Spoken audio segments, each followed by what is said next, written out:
Could snap that, okay? You could put your dominant hand, whichever hand you like, lock your fingers, lock your elbows, space your knees appropriately, and lean over the patient. You want to use your body weight to your advantage, okay? Don't lean back, lean forward, and then press down hard and fast.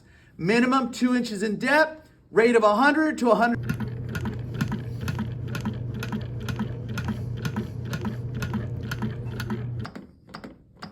Breaking ribs, right? Everybody see that? You get your momentum going and you just go for it. 30 compressions, 2 breaths. If I'm by myself. If we have a partner, somebody takes care of the airway, somebody takes care of the compressions, we divide the workload, okay? What I don't want to see is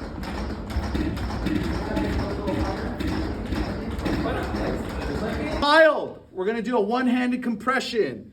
Same posture, lock your elbow. You could put your other hand over your wrist or on your leg here, and then you press down. For a child, it's 2 inches, 100 and the face shield is a piece of plastic with a one-way filter valve right there. So it will allow me to blow into my victim's mouth. However, if he were to vomit and I'm making out with him, it's gonna stop right there. It's a one-way like flapper valve. Chin lift, 2.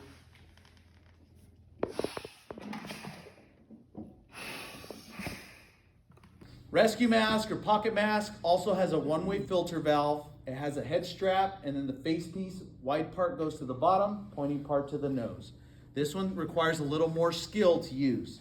This one you put over the patient's face, head strap over the head. You use what's called the EC method. The E goes on the jaw to tilt the head back. The C presses down to create a good seal. And then I'm gonna give a 1 second breath.